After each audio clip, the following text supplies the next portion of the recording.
若是被小凡知道他这个一向看不惯他的师傅，其实对他抱以厚望，不知会高兴成什么样子呢？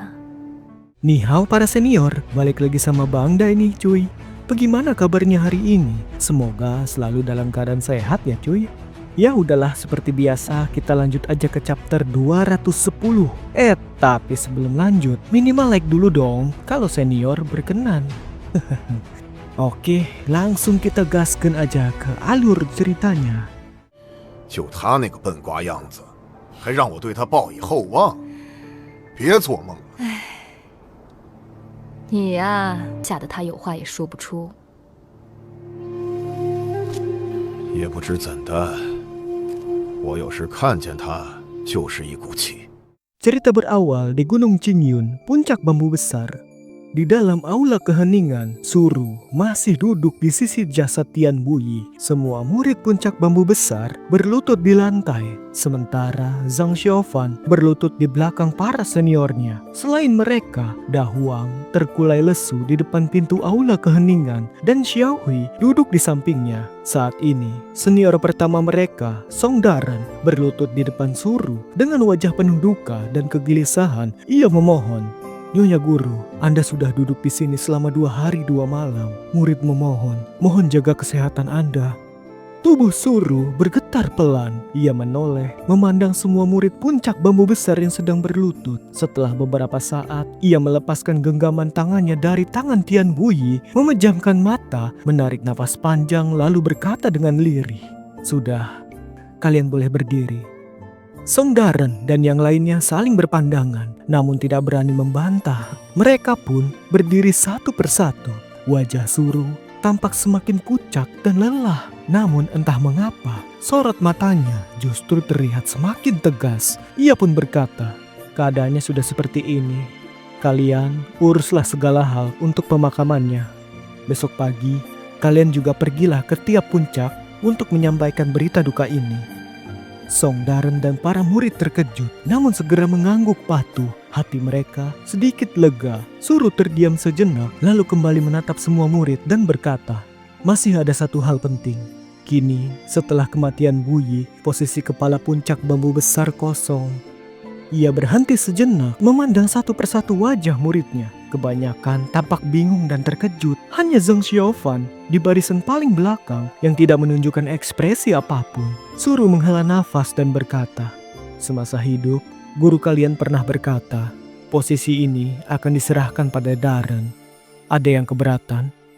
Selain Song Daren, para murid langsung menggeleng dan menyatakan bahwa senior pertama memang pilihan yang terbaik. Song Daren sendiri sempat terkejut lalu buru-buru berkata, "Nyonya Guru, mana mungkin saya sanggup memikul posisi ini? Lebih baik Nyonya Guru saja yang memimpin. Kami semua akan mendukung Anda." Suru mengibaskan tangannya dengan lelah. Ia berkata, "Aku tidak mau repot lagi. Mulai sekarang, kau yang memikul beban ini." Song Daren hendak membujuk lagi, namun Suru sudah berkata pada semua orang, "Kalian keluar dulu, aku ingin bicara dengan senior pertama kalian." Mereka pun menunduk hormat dan keluar dari aula ketenangan. Da Huang ikut berjalan keluar, Xiao Hui mengikutinya sambil celingukan. 太慢了，我看呐，他还是心念不稳。 Suru menatap Song Daren. Perasaan tak tenang menyelimuti Song Daren. Saat matanya melirik jasad gurunya, hatinya perih sekali. Ia pun perlahan berlutut di hadapan Suru lalu berkata, "Nyonya Guru." Suru mengeluarkan sebuah buku tipis di pelukannya, menyerahkannya pada Song Daren. Ketika Song Daren melihat sampulnya, di sana tertulis, "Segel Rahasia Langit." Ia tertegun dan menatap Suru. Lalu Suru berkata, "Ini kutemukan di meja gurumu. Ini adalah rahasia yang boleh diketahui para kepala puncak Qingyun. Sekarang aku memberikannya padamu." Song Daren menggenggam buku itu erat, bibirnya bergetar lalu menjawab pelan, "Baiklah." Di luar aula keheningan, beberapa murid berkumpul sambil sesekali melirik ke dalam. Zhang Xiaofan berdiri di belakang para seniornya, namun tiba-tiba ia merasa ada sesuatu. Lalu ia mendongak ke langit. Di kejauhan terdengar suara angin. Dari balik pegunungan dan hutan bambu meluncur sosok berpakaian putih. Ia mendarat perlahan di puncak bambu besar. Itu adalah Lu Sueci. Semua orang terkejut. Zhang Xiaofan pun merasakan getaran di hatinya. Ia menatap wajah cantik yang meski tampak lelah, tetap memancarkan keindahan. Mulutnya sedikit terbuka, namun tidak mampu berkata. Para seniornya malah saling melirik ke arahnya. Tidak ada satupun yang menyapa Lu Sueci. Lu Sueci melihat semua murid puncak bambu besar dan tentu saja melihat Zhang Xiaofan di belakang. Saat tatapan mereka bertemu, ia melihat wajah pucat yang dipenuhi duka. Sorot matanya sedikit bergetar dan jantungnya bertambah cepat. Beberapa detik kemudian, Zhang Xiaofan memalingkan wajahnya. Hati Lu Sueci seketika terasa sakit, seperti tersayat oleh pedang. Ia menggigit bibirnya, menarik nafas dan memaksakan senyum. Lalu suasana di antara mereka menjadi canggung. Hedaje dan Du Bishu memberi isyarat pada Wudayi. Wudayi hanya bisa berdehem lalu melangkah memberi salam. Adik Lu, apa yang membawamu ke sini? Lu Sueci menoleh ke Wudayi, tapi matanya masih tertuju pada Zhang Xiaofan yang menunduk. Saat hendak menjawab, terdengar langkah kaki dari dalam aula keheningan. Song Daren berjalan keluar. Ia berjalan cepat ke arah mereka. Dengan raut wajah yang agak rumit, setelah melihat semua orang, ia berkata pada Lu Sueci, "Adik junior Lu, Nyonya Guru ingin menemui dan berbicara denganmu." Tubuh Lu Sueci sedikit bergetar. Ia menatap ke arah aula keheningan. Wajahnya menampakkan sedikit kegugupan. Kakak senior. Tiba-tiba terdengar suara dari samping, yaitu Zhang Xiaofan yang sedari tadi diam, kini maju beberapa langkah dengan wajah agak cemas. Ia berkata, "Nyonya Guru, beliau ingin apa?" Song Daren menatap Zhang Xiaofan, menghela nafas dan menggeleng. Ia berkata, "Aku tidak tahu, Nyonya Guru hanya memintaku memanggil adik junior Lu masuk." Lu Sueci menatap wajah Zhang Xiaofan. Melihat kegelisahan yang tiba-tiba muncul di wajah itu, sorot matanya perlahan melunak. Song Daren kembali berkata pada Lu Sueci, "Adik junior Lu, silakan masuk." Lu Sueci mengangguk, lalu melangkah menuju ke aula keheningan. Namun, baru beberapa langkah, Zhang Xiaofan muncul di sisinya. Ia berkata, "Aku ikut denganmu." Suaranya rendah, tatapannya tertunduk tanpa sedikit pun menoleh padanya. Ia hanya berjalan maju. Bibir Lu Sueci sedikit bergerak, namun tidak jadi berbicara. Ia menggigit pelan bibirnya. Rasa dingin di hatinya seolah menghilang. Tatapannya terpaku pada punggung lelaki itu, penuh dengan kelembutan yang tidak bertepi. Saat itu, suara Song Daren terdengar dari belakang. "Berhenti, adik ketujuh. Nyonya Guru bilang hanya membiarkan adik junior Lu masuk sendirian untuk bicara." Zhang Xiaofan tertegun, langkahnya pun terhenti. Ia menoleh pada Song Daren, lalu pada Lu Sueci, dan akhirnya tidak kuasa melirik ke arah aula keheningan. Wajahnya yang sebelumnya datar kini telah berubah, digantikan kegelisahan yang jelas terlihat. Namun ia tidak berani maju lagi, hanya berdiri di tempat dengan hati penuh keraguan dan cemas, tanpa tahu harus berkata apa. Bersamaan dengan itu, Lu Sueci berjalan mendekat ke sisinya, lalu ia berkata, "Tidak apa-apa." Zhang Xiaofan sedikit terkejut dan memandangnya. Lu Sueci tersenyum tipis, lalu ia mengangguk melangkah masuk ke aula keheningan. Hati Zhang Xiaofan diliputi kekacauan. Saat ia menoleh, ia mendapati 6 orang seniornya berbaris rapi di belakang bersama seekor anjing dan seekor monyet. Semuanya menatapnya dengan ekspresi yang sulit diartikan. 小凡怎么还没来？对啊，是啊，小凡呢？呢？小凡，你还在干嘛？干嘛呢？就来了。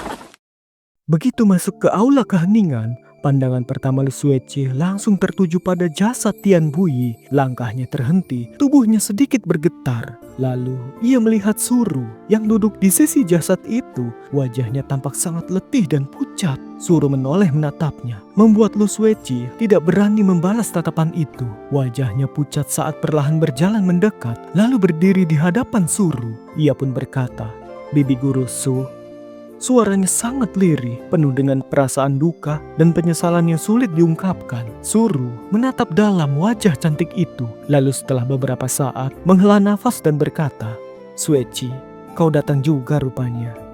Mata Lu Sueci memerah. Tetapi ia tidak tahu harus berkata apa. Suru memberi isyarat dengan tangannya, lalu berkata, "Kalau sudah datang, bakarlah sedikit uang kertas untuk paman guru Tianmu."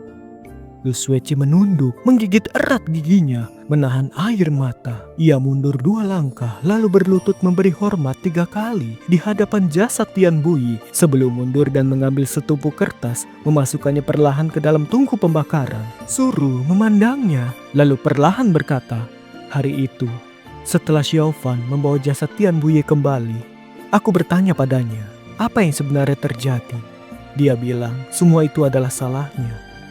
Tubuh Lu Sueci bergetar, darah seakan surut dari wajahnya. Tanpa sadar, ia menoleh dan menatap Suru. Lalu Suru melanjutkan, "Dia bilang semua karena dia tak mampu, tidak." Lu Sueci memotong ucapannya, seolah tidak sanggup menahannya lagi. Ia segera berlutut di depan Suru, lalu berkata, "Bukan salah dia, bibi guru. Semua salahku, salahku." Ia perlahan menunduk dalam-dalam dan berkata, "Bibi guru, aku yang bersalah." Suru menatapnya lalu berkata, "Hari itu, dia pun seperti dirimu sekarang, mati-matian membela dan membebaskanmu dari kesalahan. Dia berkata, semua adalah kesalahannya, berharap aku menyalahkan dia seorang." Air mata Lu Sueci akhirnya jatuh membasahi lantai. Suara Suru terdengar lembut namun tegas, "Bukan salahmu, kau tidak bersalah." Lu Sueci mendongak cepat, memandang Suru. Air mata masih membekas di pipinya. Suru lalu berkata, "Xiao Fan menceritakan semuanya padaku. Aku dan Tian Buyi sudah cukup lama hidup bersama. Aku sangat mengenalnya. Aku juga tahu maksud Tian Buyi waktu itu." Suru tersenyum getir, mengulurkan tangan dan membelai lembut rambut Lu Sueci. Lalu ia berkata, "Jangan simpan ini di hatimu." Lu Sueci terdiam, air mata terus mengalir di pipinya. Suru menyeka air matanya dan berkata lembut, "Sudah, jangan menangis lagi." Sambil berkata begitu, ia mendongak melihat keluar aula keheningan. Di sana, para murid puncak bambu besar berdiri bersama dan hanya Zhang Xiaofan yang terus melirik ke arah dalam. Suru memandangnya dari jauh. Zhang Xiaofan seperti merasakan tatapan itu. Ia terkejut lalu memalingkan wajah. Namun, beberapa saat kemudian, ia kembali tidak tahan dan melirik lagi. Suru menghela nafas, lalu menarik Lu Sueci berdiri di sisinya. Ia berkata, "Paman guru Tian itu tidak pandai mengajar murid. Murid-murid di puncak bambu besar ini kadang kupikir semuanya agak bodoh." Lu Sueci mengikuti arah tatapan Suru keluar aula keheningan lalu tidak berkata apa-apa. Suru tersenyum tipis seakan teringat sesuatu. Rona hangat melintas di wajahnya. Setelah beberapa saat ia berkata lembut, "Lao Chi itu berhati baik tapi keras kepala. Sejak kecil, ia sangat menghormati dan mengagumi gurunya. Rasa itu sangat dalam. Jadi, karena kau anak yang cerdas, jangan terlalu mempersoalkan sikap si bodoh itu. Beri dia sedikit waktu." Lu Sueci segera berkata, "Bibi guru, tenang saja. Aku tidak." Ia terdiam sebentar, lalu menunduk. Suaranya semakin lirih. Sebenarnya, dia juga tidak bodoh. Suru tersenyum kecil, menatap Lu Sueci sejenak. Lalu ia menggenggam tangan gadis itu dan menepuknya pelan. Dengan nada sedikit haru, ia berbisik, "Gadis-gadis dari puncak bambu kecil kita, semuanya cerdas dan cantik. Siapapun yang melihat pasti akan langsung menyukainya. Hanya saja..." Ia tiba-tiba tersenyum tipis, tidak melanjutkan kalimatnya, lalu mengganti topik. "Pasti gurumu yang menyuruhmu datang, bukan?" Lu Sueci menjawab, "Iya, guru sangat mengkhawatirkan bibi guru Su." Suru mengangguk pelan lalu berkata, "Itu semua salahku, membuat kakak senior jadi cemas. Sekarang kembalilah, sampaikan pada kakak senior kalau aku baik-baik saja. Besok pagi-pagi kita akan mengirimkan kabar duka ini ke semua puncak." Lu Sueci mengangguk lalu menjawab, "Baiklah." Ketika Lu Sueci keluar dari aula keheningan, 6 kakak seperguruannya dari puncak bambu besar menatap Zhang Xiaofan. Saat itu, Zhang Xiaofan tampak seperti baru saja melepaskan nafas panjang. Namun wajahnya kembali diliputi keraguan dan dingin sedikit. Ia menundukkan kepala, berdiri diam tanpa berniat berbicara. Tatapan lembut Lu Sueci terarah padanya. Namun, ia tidak berkata apa-apa. Suasananya mendadak menjadi canggung. Beberapa kakak senior mereka serba salah. Lalu mereka memberi isyarat mata pada sang kakak tertua, yaitu Song Daren. Song Daren menghela nafas lalu maju sambil berkata, "Adik junior lu sudah bicara dengan Nyonya Guru?" Lu Sueci mengangguk, tatapannya melewati Song Daren dan sekilas melihat Zhang Xiaofan lalu berkata, "Aku pamit dulu." Song Daren mengangguk lalu berkata, "Baiklah, hati-hati di jalan." Beberapa orang di sampingnya, seperti He Daje dan Du Bishu, terkejut lalu serentak melirik tajam pada kakak senior yang polos itu. Song Daren merasa bingung dengan tatapan aneh mereka. Lu Sueci tidak mengatakan apapun lagi, hanya menatap Zhang Xiaofan dalam-dalam lalu mengendalikan pedang terbangnya dan meninggalkan puncak bambu besar. He Daje menghela nafas lalu berkata, "Kakak pertama, kenapa tidak menahan adik junior lu sebentar lagi?" Song Daren mengernyit lalu berkata, "Dia sudah bertemu Nyonya Guru, memangnya masih ada alasan untuk menahannya." Saat itu, Zhang Xiaofan mengalihkan pandangannya dari awan di kejauhan berbalik menuju aula keheningan. He Daje dan yang lain pun ikut masuk. Wajah mereka seolah sedang menahan sakit gigi sambil menggeleng-geleng kepala. Hanya Song Daren yang tertinggal di tempat memandang mereka pergi dengan penuh tanda tanya. 愿赌服输，不认不行。你输了，你给我，我先替你们保管着。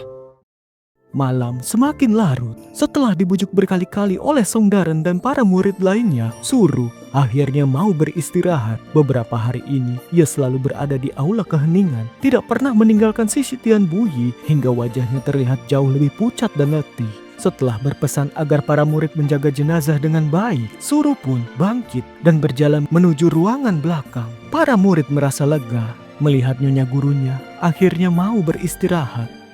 Saat hendak melewati pintu ruang belakang, Suru tiba-tiba berhenti dan menoleh. Ia melihat para murid yang sedang berlutut di dekat Tian Buyi dengan wajah hikmat, menjaga dan membakar uang kertas. Wajah-wajah yang sangat begitu familiar. Satu persatu, ia menatap mereka. Entah mengapa, matanya tiba-tiba terasa hangat dan basah.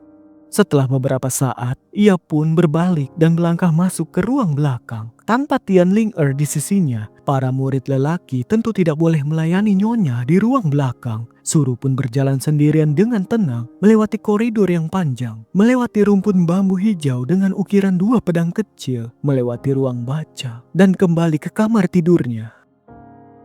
Malam itu, angin dingin bertiup pelan. Cahaya lilin dinyalakan di dalam kamar. Ia duduk di tepi meja, berpikir sejenak, lalu mengambil pena dan kertas untuk menulis pucuk surat. Setelah selesai, ia memasukkannya ke amplop dan menulis di bagian luarnya. Untuk kakak senior Sui Wei, dibaca pribadi. Angin di luar seakan bertambah kencang, berulang kali menggoyang jendela. Suru melirik keluar, lalu meletakkan surat itu di meja. Ia menatap ke cermin di samping meja, menggeleng pelan sambil berbisik. Sudah pucat, tidak cantik lagi. Selesai bicara, ia tersenyum sendiri. Lalu, di depan cermin, ia mulai merapikan diri dengan teliti, sedikit demi sedikit, perlahan demi perlahan. Seperti seorang gadis muda di masa lalu, yang tengah bersiap bertemu orang yang dicintai, dengan senyum lembut menghiasi wajahnya. Wajahnya perlahan kembali bersinar. Kecantikannya seolah tidak pernah tersentuh oleh waktu. Ia tersenyum pada bayangannya di cermin. Senyum yang lembut dan mempesona. Dalam senyum itu tergambar seluruh masa mudanya. Setiap tahun penuh kebahagiaan, ditemani orang yang ia cintai. Apa masih ada yang kurang? Ia bangkit, mengenakan pakaian tercantik miliknya, memadamkan lilin, lalu berdiri sendirian dalam pelukan malam. Kegelapan merengkuhnya dengan lembut. Ia memandang keluar ke dalam kelamnya malam, lalu berbaring di ranjang. Dalam gelap, ia menarik nafas panjang dan memanggil lirih, "Buyi." Kemudian, tanpa suara, ia pun terdiam untuk selamanya. Malam yang luas dan gelap menyelimuti seluruh dunia.